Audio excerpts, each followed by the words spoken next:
유럽 각국이 기록적인 폭염에 신음하고 있습니다. 기후변화가 사람을 다 죽이고 있다는 말까지 나오고 있는데요. 전 세계 40여 개 나라가 모여서 심각한 위기에 처한 지구촌 기후 문제를 논의하고 있습니다. 국제부 뉴스룸 연결합니다. 이승훈 기자. 네, 이승훈입니다. 네, 지금 유럽의 무더위를 기록적이다 이렇게 말을 하고 있는데요. 본격적인 여름에 접어들면서 이 기록도 매일매일 깨지고 있다고요.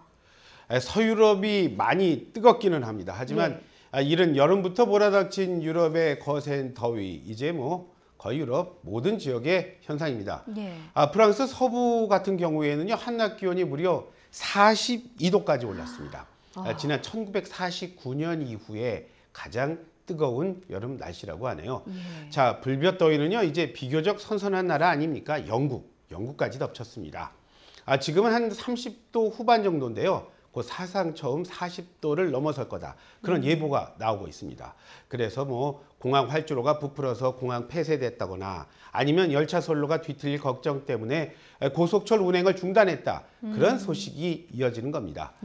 포르투갈도요, 한때 기온이 47도까지 올랐다고 합니다. 또 독일, 이탈리아, 벨기에 모두 푹푹 찌는 날씨 마찬가지라고 합니다.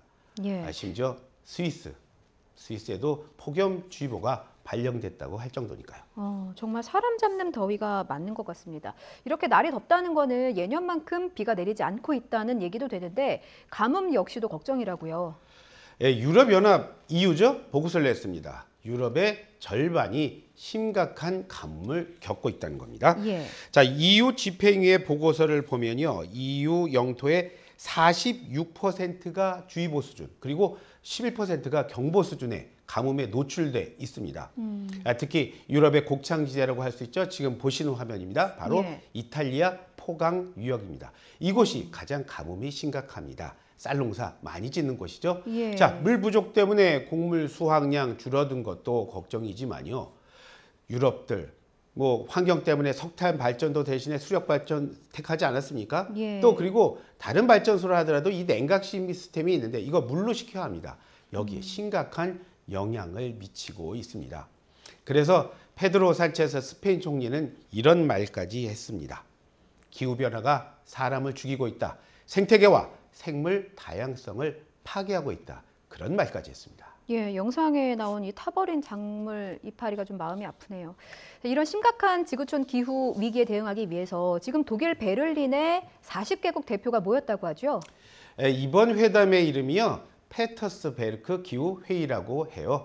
자, 지난 2009년이었습니다. 지구촌에 있는 온실가스 문제 해결하자고 코펜하겐 기후회의를 했어요. 하지만 합의에 실패했습니다. 그러자 유럽의 환경 정책을 주도하는 독일이요, 중심이 돼서 시작한 회담입니다. 장관급 회의예요.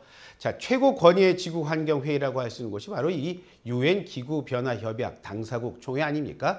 그 회의의 준비 단계다. 그렇게 보시면 됩니다. 첫 회의가 그 라인 강변에 있는 페터스베르크 산에서 열려서 계속 이 이름 쓰고 있습니다. 안토니오 구테우스 유엔 사무총장이 이 회의에 영상 메시지를 전달했는데 어떤 내용입니까? 구테우스 사무총장은 이런 말 하더라고요. 우리를 가장 불안하게 하는 건 우리가 전 세계적인 기후 위기에 대응을 못하고 있기 때문이다. 그런 말 했습니다.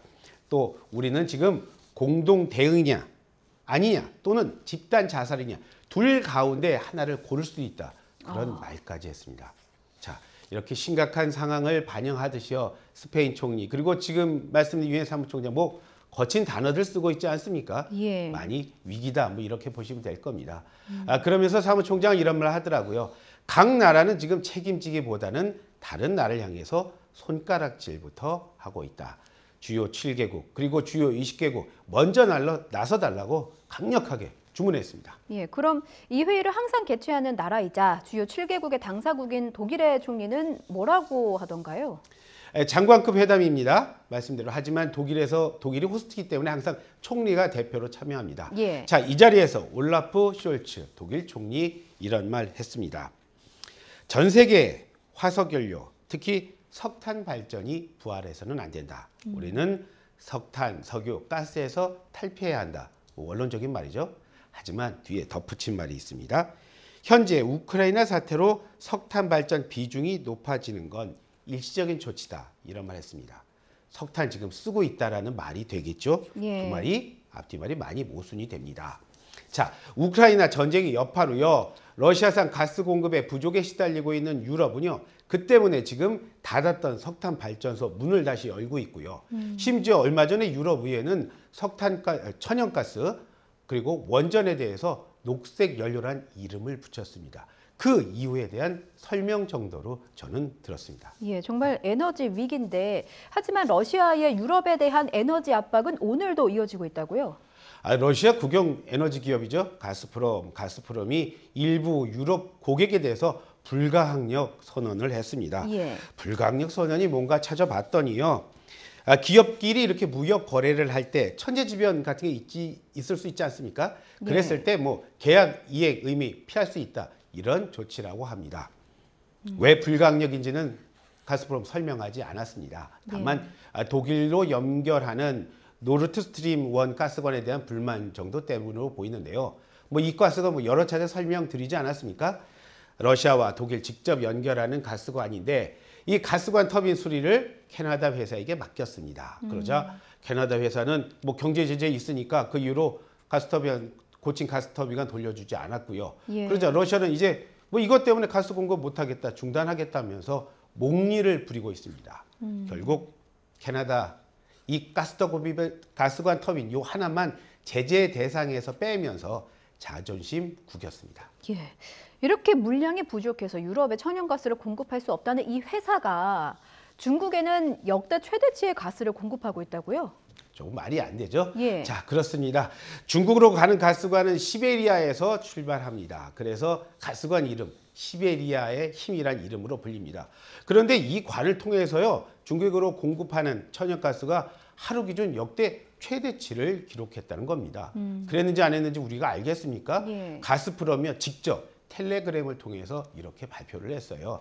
자, 그런 걸 보면 유럽 너희들 한번 잘 봐라. 뭐 이런 의도도 있어는 보입니다. 예. 하지만 다만 뭐 하루 동안 중국에 보낸 천연가스의 양이 구체적으로 얼마인지 공개하지는 않았습니다.